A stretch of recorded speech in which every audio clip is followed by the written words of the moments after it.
Welcome, everybody. Timothy Wenger here from The Man Effect. Looking forward to introducing you to my friend Mike. Mike, how do you say your last name? God damn it, I forgot. Povenz. Everybody wants Povenz. to put an R in there. They want to say Provenz, but it's actually Povenz. Mike Povenz. And I'm excited for your book that you just released. And what's fun is over the years, Mike and I have been able to connect and go on a journey together in writing and caring about men and trying to create content that betters this world, in our opinion, I would say. Um, so I was just excited to talk to you about this book, your journey, and just the message you're trying to get out there. So welcome. Yeah, thanks, buddy. I'm really excited about the opportunity to talk with you, bud. It's been, to your point, a really fun journey. I think of all of it as a journey. Some parts a little more challenging than others, and other parts really exciting, right? Yeah. Yeah, absolutely. So why don't like first let's just touch base on the overarching theme of the book. So it's iron and cotton, but what's the little subtext? And just kind of go into why you chose this topic. I ended up putting two subtexts on there. One, I'm claiming it as a field guide to marriage. And the reason I went with that is um, I think in life there's a lot of times where we need some direction, and we can either have a compass, or if you were like me, lived in Colorado for a little while, I always knew the mountains were to the west. I could see them. I knew which direction I was going. Out here on the East Coast in Georgia, where I live now, there's trees everywhere, windy roads. I can lose north, south, east, and west real fast, right? So Right.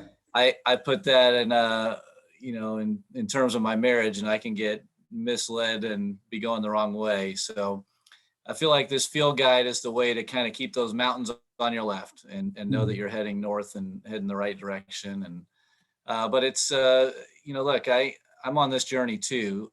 So I piece this thing together from a lot of research over the years, talking with other men, doing my own surveys, and it just boiled down to just being some practical knowledge. So I put that as the other subtext, is practical knowledge for aspiring husbands and married men, Yeah. because it was really written for me to give to my son one day for his marriage, to kind of better prepare him for the journey. And Mhm. for my two future son-in-laws, because I've got two daughters, I thought that this would make for good required reading before they Right. get my blessing, right? But yeah, those are the taglines. That's kind of the direction of the book, and we can get into why I put it together. Yeah. Yeah. So what was fun is as you were writing this book, I was going from being engaged to being married. And so the manuscript, it was fun to go over and read and hear your perspective, I guess would be a way of putting it.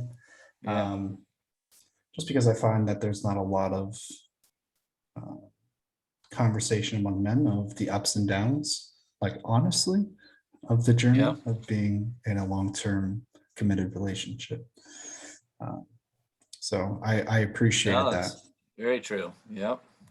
Yeah, I Um, find that a lot. Like that was as I was doing my research on this, one of the survey things I asked is like, how much in-depth knowledge did you have going into marriage other than just observing what your parents did? And what questions did you ask? Conversations did you have? And it was a resounding not much. Like, right. unless, you're part of some, church organization where you have to go get premarital counseling before you get married, or, some organization like that, very limited, knowledge is being passed down from one man to another uh, on what to expect and where they've made mistakes, where they've, Yeah. I talk about in my book, if you and I decide to go on a hike together, we'd probably do a lot of research on, if it was a multi-day or a week-long hike, or we'd do a lot of homework.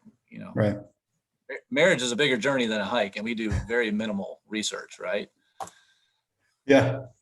I wonder if that we'll call it suppression of data is from the shame I feel that the Protestant culture puts around sexuality, and they just ignore that topic. And so I wonder if that rolls over into relationships as well, because relationships include sex, generally speaking. And Yeah. so I wonder if that's a byproduct of that I think they could culturally. definitely have an impact. I mean, some of the men I've walked with, that's a big topic for them is frustrations with sex or not understanding certain, mismatches of desires or how Yeah. to get that engagement more. And there's pride, right? I mean, I'm very prideful in nature, and I hate to throw a bunch of men under the bus, but I think just as men, we can be very prideful, right? And Yeah. it creates an obstacle to learning if we're not willing to have a little bit of vulnerability to ask somebody else or go research it, because it says I don't know, and who wants to Right. say I don't know? How uncomfortable is that? uh, Right. yeah, Yeah. so but I hit on that. There's a chapter on, I was just talking to someone, telling him about the chapter I put together on sex was probably the one I spent the most time on, because I know Really. it's a big topic for men. I wanted to make sure we had a real clear kind of conversation, or a real realistic one.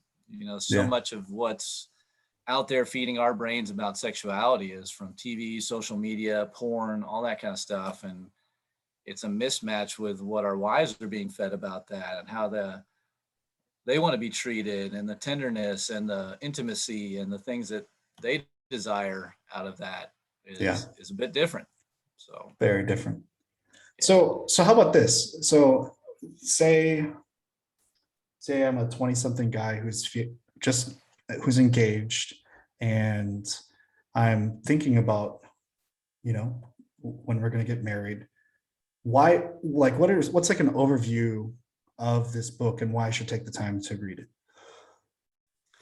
Yeah, first I'd say congrats. We're seeing a decline in guys even getting engaged. I'll point out there's some other research I didn't put in this book, but that I want to make sure we squash the lie that 50% of marriages end in divorce. That's actually not true. There's a statistical data that shows it's closer to 25-30%. So for those guys that don't want to get engaged and are scared to get married because they saw their parents divorce, or all they heard is I got a 50-50 shot, it's not true, fellas. It's absolutely not true. It's a bogus stat. So you can look up Shanti Feldman to pull that up. But I would say the overview of the book is to point out. I mean, I've made so many of these mistakes. That's part of why I wrote them down. Is like I wanted to pass them on. Of Right. picking the wrong friend groups, and they ended up influencing our marriage in the wrong way. Comparing and keeping up with the Joneses and how that impacted our marriage, and sex and handling of money. Just all these big topics that I just want to.